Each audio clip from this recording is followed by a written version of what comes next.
라오니의 성경 타임머신 인터뷰 가인편. 안녕하세요, 가인님. 성경에서 가장 처음으로 기록된 인류의 큰 비극 즉 동생을 죽인 죄를 범하신 분으로 기억되고 계신데요. 오늘 이렇게 만나 뵙고 이야기를 나눌 수 있게 되어 마음이 복잡하면서도 귀한 시간이라고 생각해요. 가장 먼저 농사를 지어 첫 소산을 하나님께 드렸을 때 하나님께서 가인님의 예물은 받지 않으시고 아벨의 예물만 받으신 이유를 그때는 어떻게 생각하셨나요? 라온 씨, 이렇게 나를 찾아와 주었소. 그날의 일은 내 삶을 송두리째 바꿔놓았지. 나는 땅에서 피땀 흘려 얻은 소산을 정성껏 하나님께 드렸소. 그런데 하나님께서는 아벨의 예물만을 기쁘게 받으시고 나의 예물은 외면하셨지. 그때 내 마음속에는 분노와 질투가 불길처럼 타올랐소. 왜 나만? 왜 나의 노력은 인정받지 못하는가? 하는 생각에 잠을 이룰 수가 없었소. 하나님께서 아벨에게 어떤 특별한 은총을 베푸셨다고 생각했지. 내 마음에 어떤 문제가 있었는지는 그때는 보이지 않았소.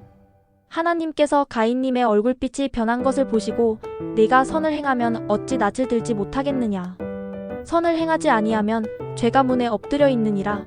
죄가 너를 원하나 너는 죄를 다스릴지니라. 창세기 4장 7절 하고 경고하셨어요. 이 말씀을 들으셨을 때 죄를 다스릴 기회가 있다고 생각하셨나요? 하나님께서 분명히 경고하셨소. 죄가 문 앞에 엎드려 나를 삼키려 한다는 것을. 그리고 나에게 죄를 다스릴 수 있는 힘이 있다고 말씀하셨지. 하지만 그때 내 마음은 이미 질투와 분노에 사로잡혀 있었소. 하나님의 경고보다는 아벨에 대한 증오가 더 컸지. 나는 그 경고를 나를 향한 또 다른 책망으로만 받아들였고, 죄를 다스리려 노력하기보다는 그 감정에 완전히 굴복하고 말았소. 그때라도 하나님의 말씀을 귀 기울여 들었더라면. 결국 아벨을 들로 유인하여 죽이셨어요. 그 순간 어떤 심정이셨나요? 그리고 동생을 죽인 후 하나님께서 내 아우 아벨이 어디 있느냐? 하고 물으셨을 때 내가 내 아우를 지키는 자니? 하고 대답하셨는데 그때 그 질문에 어떤 의미가 담겨 있었다고 생각하시나요? 그 순간은 내가 완전히 이성을 잃었던 것 같소. 질투가 나의 눈을 가리고 분노가 나의 손을 움직였지. 아벨이 내 발 아래 쓰러지는 순간 비로소 엄청난 후회와 공포가 밀려왔어.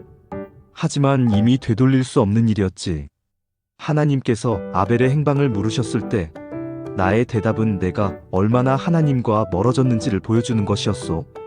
나는 내 행동에 대한 책임을 회피하려 했고 내 동생을 향한 나의 의무마저 부정했지. 그 질문은 아벨이 어디 있는지 모르셨기 때문이 아니라 나에게 회개의 기회를 주셨던 것임을 뒤늦게 깨달았소. 결국 가인님은 저주를 받아 땅에서 유리하는 자가 되셨고 주님 앞에서 떠난다고 고백하셨어요. 그 후에 동방으로 가서 에녹성을 쌓고 가정을 이루셨지만 그 삶 속에서도 아벨에 대한 죄책감과 하나님의 면전에서 떠난 것에 대한 외로움이 늘 함께 하셨을 것 같아요. 가인의 삶이 오늘을 살아가는 우리에게 어떤 교훈을 준다고 생각하시나요? 저주받아 땅을 떠돌며 나는 진정으로 평안을 찾을 수 없었소. 부디 나를 통해 배우시오. 마음에 죄의 싹이 틀 때 그것을 다스려야 한다는 것을. 비록 성을 쌓고 가정을 이루었지만 내 마음속에는 늘 동생의 피가 외치고 있었고 하나님의 얼굴에서 떠난 자의 고독이 나를 짓눌렀지. 나의 삶은 죄가 얼마나 파괴적인지를 보여주는 증거요. 작은 질투가 어떻게 살인으로 이어지고 그 죄가 한 인간의 삶을 어떻게 망가뜨리는지. 그리고 하나님께서는 언제나 우리에게 회개의 기회를 주신다는 것을 잊지 마시오. 오직 하나님 안에서만 진정한 평안을 찾을 수 있다는 것을 내가 너무 늦게 깨달았으니 말이오. 가인님, 오늘 귀한 말씀 나누어 주셔서 고마워요. 가인님의 이야기를 통해 죄의 유혹과 그 결과를 깊이 새기게 되네요. 오늘의 묵상 죄를 다스리는 용기. 죄가 너를 원하나 너는 죄를 다스릴지니라. 가인의 경고. 가인의 이야기는 우리에게 죄의 무서움을 생생하게 보여줍니다.